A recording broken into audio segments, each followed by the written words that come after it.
রাসায়নিক বন্ধন করতে গেলে রাসায়নিক বন্ধন যেটা আমাদের পড়া চলছে ওটা করতে গেলে নিষ্ক্রিয় মৌলের পরমাণুর গঠন একটু জানতে হবে।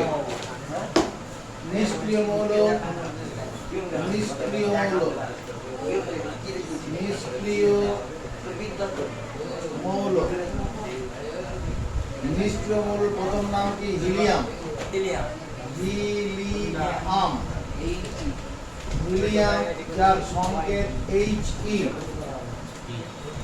হিলিয়াম সম্পর্কে আরেকটু কি জানি এর পরমাণু ক্রমাঙ্ক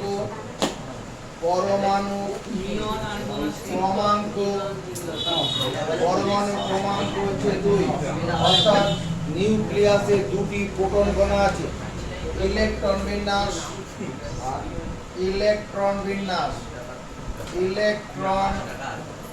বিন্যাস কে কক্ষে দুটি। যতগুলো প্রোটন ততগুলো ইলেকট্রন হয়, তাই তো? তাহলে হিলিয়াম পরমাণু গঠনটা কেমন হবে? এইরকম। এটা হিলিয়াম পরমাণু গঠন। নিউক্লিয়াসে দুটো প্রোটন আছে, আর বাইরের কক্ষে দুটো ইলেকট্রন আছে। কে কক্ষে দুটো ইলেকট্রন। He পরমাণু। হিলিয়াম পরমাণু গঠন এইরকম। নিউক্লিয়াসে দুটি প্রোটন কণা আছে আর বাইরের কে কক্ষে মধ্যে দুটো ইলেকট্রন। নিউক্লিয়াসে যে কটি প্রোটন থাকে বিভিন্ন কক্ষে সেই কটি ইলেকট্রন থাকে। এরপরে 2 নম্বর নিষ্ক্রিয় মৌল হচ্ছে হিলিয়াম নিয়ন। নিয়ন হচ্ছে Ne। এর পরমাণু ক্রমাঙ্ক কত?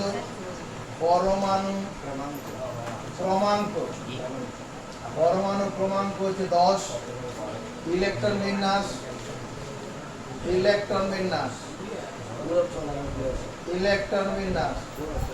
কি? 2,8। ইলেকট্রন বিন্যাস 2,8 মানে কে কক্ষে দুটি এবং এল কক্ষে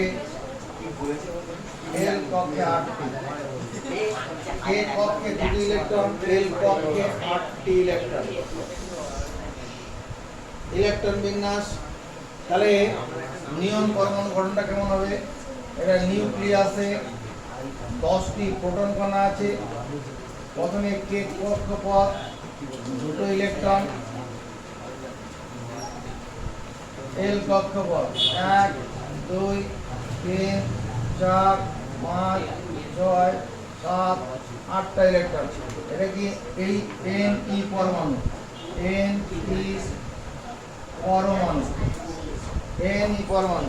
হিলিয়াম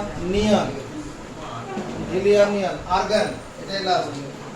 আর্গন পরমাণু। আর্গন হচ্ছে Ar। এর পরমাণু ক্রমাঙ্ক কত? পরমাণু ক্রমাঙ্ক 18। আর্গনের পরমাণু ক্রমাঙ্ক 18। তাহলে ইলেকট্রন বিন্যাস কি হবে? ইলেকট্রন বিন্যাস 2,8,8। 2,8,8 ইলেকট্রন বিন্যাস 2,8,8। এখানে কিছু পড়াচ্ছি রে ভাই, এই কিছু পড়াচ্ছি এখানে, আমার বাড়ি গল্প করছি না। 2,8,8 তার মানে কে কক্ষে কটা ইলেকট্রন আছে? কে কক্ষে দুটি, কে এল কক্ষে 8টি এবং এম কক্ষে 8টি। এগুলো হচ্ছে। এবার আর্গন পরমাণুটা কেমন হবে? এটা নিউক্লিয়াস 18টি প্রোটন কণা আছে। প্রথমে কে কক্ষপথ দুটো ইলেকট্রন, কে এল কক্ষপথ 1 2 3 4 5 6 7 8। কে এল এম 8টি 1 2 3 4 5 6 7 8। এটা কি? আর্গন পরমাণু গঠন, আর Ar পরমাণু। এই কথাগুলো আমাদের আসবে। নিষ্ক্রিয় মৌলের পরমাণু গঠনগুলো কেমন, এইরকম না দিতে পারে না। তড়িৎ যোজ্যতা, তড়িৎ যোজ্যতা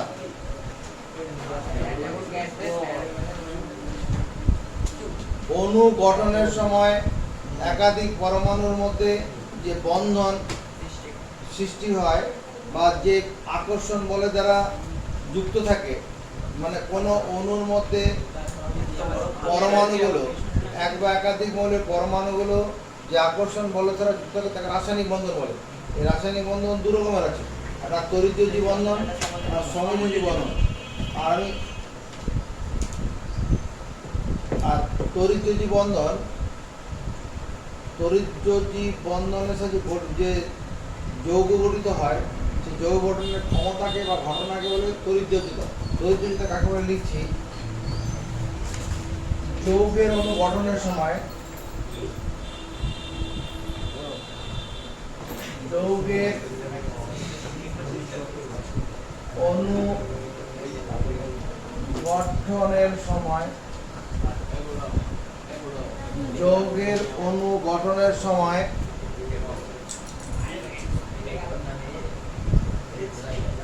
কোন পরমাণু তার সর্ববহিঃস্থ কক্ষপথ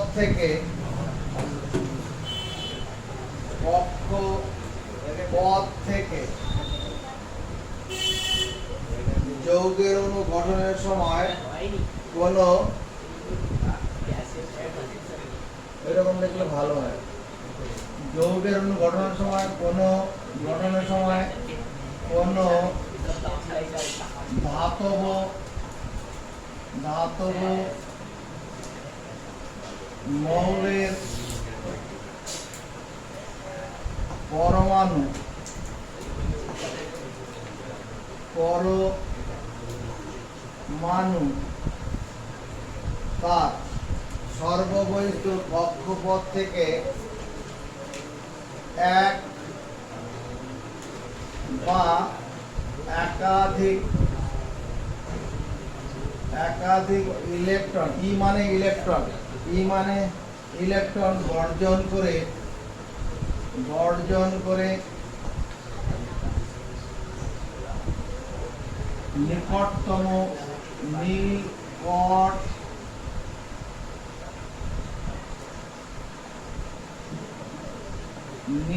নিকটতম নিষ্ক্রিয়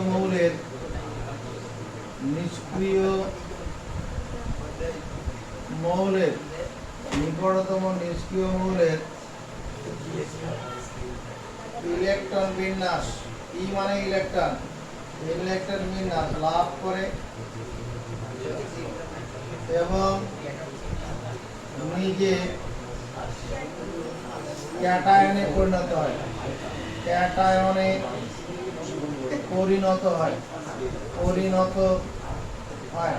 গাড়ি চেষ্টা করব।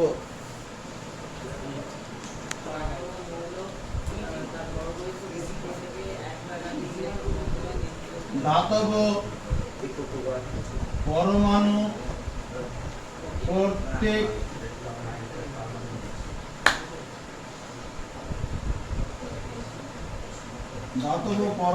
কর্তৃক পদ তৈরি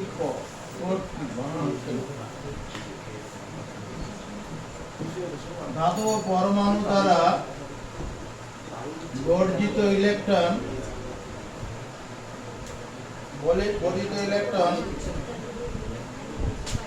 অপর কোন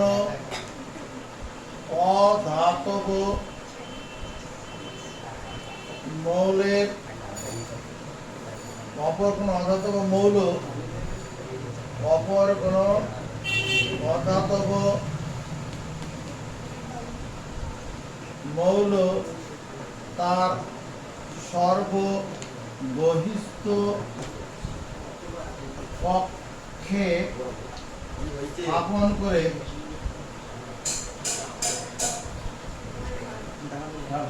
করে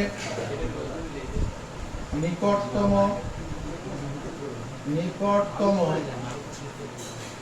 নিষ্ক্রিয়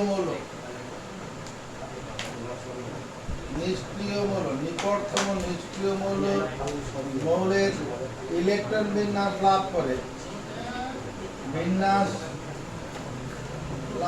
করে এবং নিজে অ্যানায়নে পরিণত হয় গাড়ি আদিকে তাকা। আমি একটা ক্লোরিন পরমাণুর কথা বলছি, এর ইলেকট্রন বিন্যাস কত? 2, 8, 7। একটা ইলেকট্রন গ্রহণ করলো, তখন কি হয়ে যাবে? এটা Cl ইলেকট্রন গ্রহণ করে ঋণাত্মক আয়নে পরিণত হয়, তখন ইলেকট্রন বিন্যাস কত হবে? 2, 8, 8। 2, 8, 8 ইলেকট্রন বিন্যাসটা কার? আর্গন মৌলের না? আজকে একটু আগে দেখালাম আর্গন মৌলের 2, 8, 8 এটা হয়ে যাবে। আর নিজে ঋণাত্মক আয়ন, কেন? ইলেকট্রন গ্রহণ করে ঋণাত্মক আর ইলেকট্রন বর্জন করলে ধনাত্মক আয়নে পরিণত হয়। এই কেন হয় এটা আগের দিনে করানো হয়ে গেছে। এই সেন্টেন্স আমি বলতে করবো।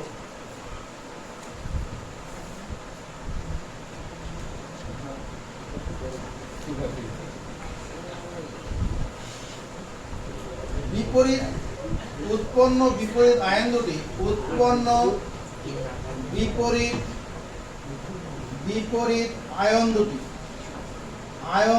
বিপরীত আয়ন দুটি বলতে একটা হচ্ছে ক্যাটায়ন আর একটা হচ্ছে অ্যানায়ন। ক্যাটায়ন মানে এই ধনাত্মক আয়ন, আর অ্যানায়ন মানে ঋণাত্মক আয়ন। উৎপন্ন বিপরীত আয়ন দুটি স্থির তড়িৎ আকর্ষণের সাহায্যে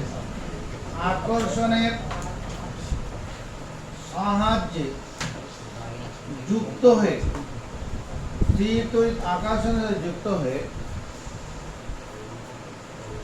যৌগের অণু গঠনের ঘটনাকে বলে তড়িৎ যোজ্যতা।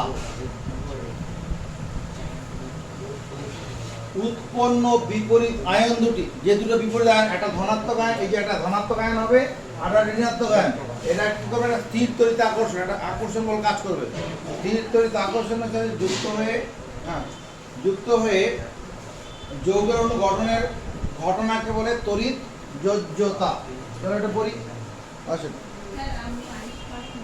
আচ্ছা, কি? ধাতব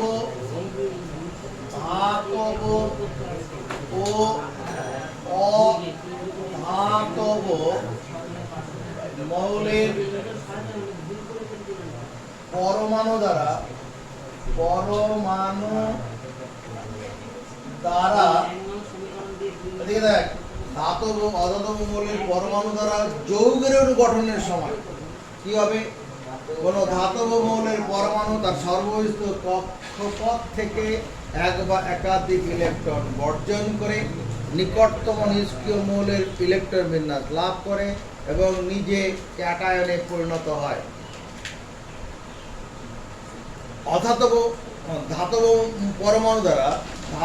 পরমাণু দ্বারা বর্জিত ইলেকট্রন অপর কোন অধাতব মৌল তার সর্বস্থ কক্ষে স্থাপন করে নিকটতম নিষ্ক্রিয় মৌলের ইলেকট্রন বিন্যাস লাভ করে এবং নিজে অ্যানায়নে পরিণত। ঘটনাটা এইরকম ঘটনা হয়েছে।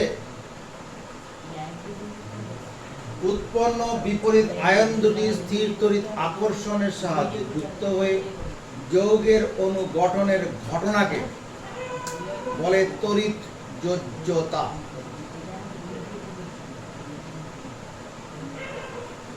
আগে পড়াটা আমি বুঝতে পারি না, কতক্ষণ সময় দিবে আমাকে? হ্যাঁ,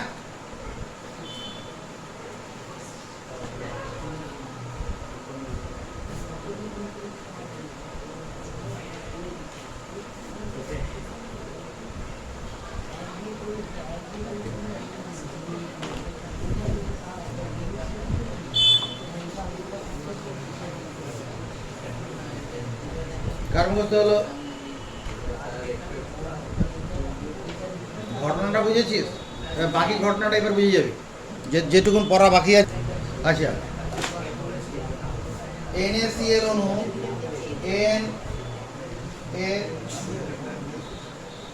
NaCl অণু অমধ্যন্ন অণু কিভাবে গঠিত হয়? কিভাবে গঠিত হয়? NaCl অণু কিভাবে গঠিত হয়? এদিকে দেখা, ঘটনাটা এরকম হবে, Na একটা পরমাণু, Cl আরেকটা পরমাণু, এটা অণু গঠন করবে। তো এই সোডিয়ামের ইলেকট্রন বিন্যাস কত? 2 8 1। ক্লোরিনের কত? 2 8 7। এখানে ইলেকট্রন বিন্যাস লিখলাম, ইলেকট্রন বিন্যাস। এবার ইলেকট্রন বিন্যাস লেখার পরে আমরা কি করব? যখন তড়িৎযোজ্যতার সাহায্যে বা সমযোজ্যতার সাহায্যে যৌগের অণু কিভাবে গঠিত হয় সেটা দেখাবো, তখন বহিস্থ কক্ষের ইলেকট্রন শুধু দেখাবো। যেমন এখানে বাইরের কক্ষে একটা ইলেকট্রন আছে, এই একটা সোডিয়ামের বাইরের কক্ষে কটা ইলেকট্রন আছে? একটা ইলেকট্রন আছে। সোডিয়ামের বাইরের কক্ষে একটা ইলেকট্রন আছে। আর এখানে ক্লোরিনের ক্ষেত্রে বাইরের কক্ষে কটা ইলেকট্রন? 1 2 3 4 5 6, এখানে 1 7। এইরকম হচ্ছে বাইরের কক্ষের ইলেকট্রন দেখালাম। এখানে কক্ষপথ দেখাতে হবে না, এইরকম ভাবে দেখায়, এটা লুইস ডট বলে। হলো, এটুকুন বুঝতে পারলাম। মানে এই বাইরের ডটটা মানে বাইরের KLM, M কক্ষপথ ইলেকট্রন, এটা এই লালটা। এবার যখন এখানে যখন এদের মধ্যে রাসায়নিক বিক্রিয়া হবে, এ কি করবে? এই ইলেকট্রনটা বর্জন করবে, এইরকম ভাবে দিয়ে দেবে। এই ইলেকট্রনটা বর্জন করবে। এই ইলেকট্রন যখনই চলে যাবে, সোডিয়ামটা তখন কি হয়ে যাবে? প্লাস আয়নে পরিণত হবে। আর ইলেকট্রন বিন্যাস তখন কত? 2 8। এই ইলেকট্রনটা চলে গেলে পরে ইলেকট্রনে 2 8। ক্লোরিন কি করবে? ক্লোরিন ওই ইলেকট্রনটা নিয়ে নেবে, 1 2 5 6।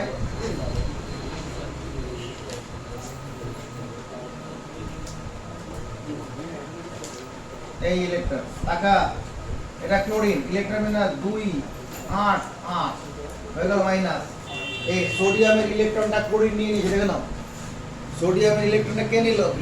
ওই কথাটাই লিখেছি ওখানে। আর যখন ইলেকট্রন গ্রহণ করতে ঋণাত্মক আয়নে পরিণত হবে, আর ইলেকট্রন বর্জন করা ধনাত্মক আয়নে পরিণত হয়েছে। তাহলে দুটো বিপরীত আয়ন হলো, একটা প্লাস একটা মাইনাস। এরাই তখন কি করবে? যুক্ত হয়ে NaCl তৈরি করবে। এবার আমরা কি করবো? এটাকে ভাষা দিয়ে বুঝাবো। NaCl অণু গঠনের সময়, NaCl অণু গঠনের সময়,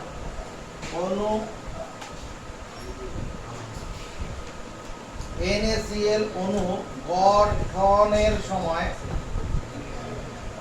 সোডিয়াম, Na মানে সোডিয়াম, সোডিয়াম পরমাণুটি তার সর্ববহিস্থ, সোডিয়াম পরমাণুটি তার সর্ববহিস্থ কক্ষপথ থেকে, সর্ববহিস্থ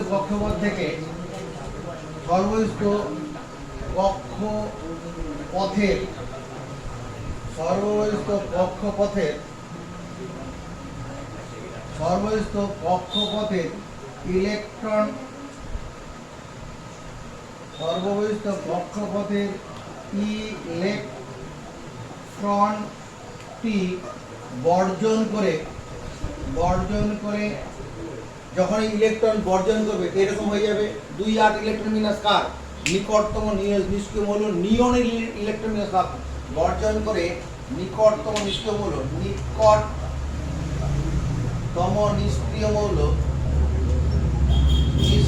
মৌল নাম কি হবে? নিয়ন। নিয়ন এর ইলেকট্রন বিন্যাস লাভ করে, নিয়নের ইলেকট্রন বিন্যাস, ইলেকট্রন বিন্যাস লাভ করে এবং নিজে নিজে কি হয়, Na প্লাস আয়নে পরিণত হয়, আয়নে পরিণত হয়, দাঁড়ি এখানে ক্যাটায়ন না লিখে Na প্লাস চালাও মুখস্থ, এর পরে যাও দেখে নাও, আয়নে পরিণত হয়।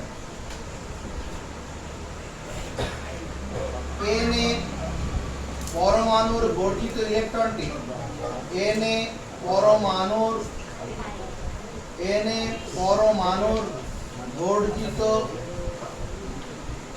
বর্জিত ইলেকট্রনটি, Na পরমাণুর বর্জিত ইলেকট্রনটি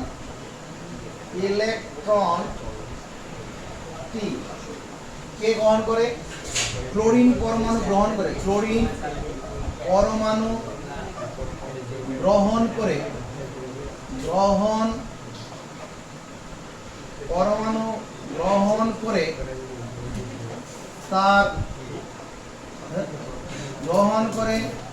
তার সর্ববহিষ্ঠ কক্ষে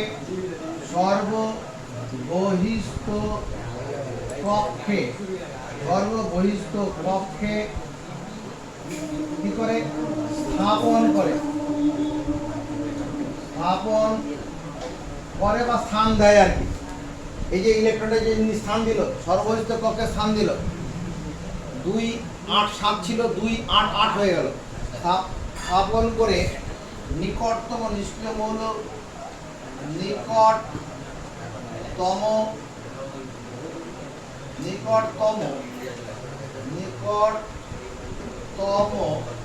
নিষ্ক্রিয় মৌল, কার ইলেকট্রন বিন্যাস লাভ করবে? নিকটতম নিষ্ক্রিয় মৌল কার? আর্গনের ইলেকট্রন বিন্যাস লাভ করে। ইলেকট্রন বিন্যাস, ই মানে ইলেকট্রন বিন্যাস লাভ করে এবং নিজে কি হয় ভাই? নিজে Cl মাইনাস আয়নে পরিণত হয়, আয়নে পরিণত হয়। তাই তো ঘটনা হবে। এবার কি হবে? Na প্লাস এবং Cl মাইনাস স্থির তড়িৎ আকর্ষণের সাথে যুক্ত হয়ে, স্থির তড়িৎ আকর্ষণের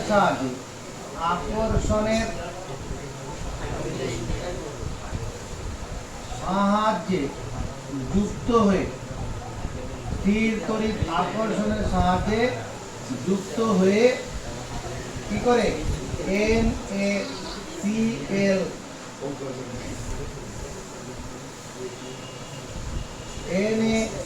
NaCl অণু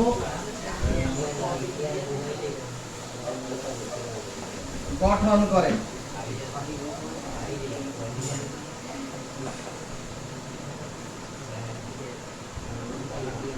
বুঝা গেছে?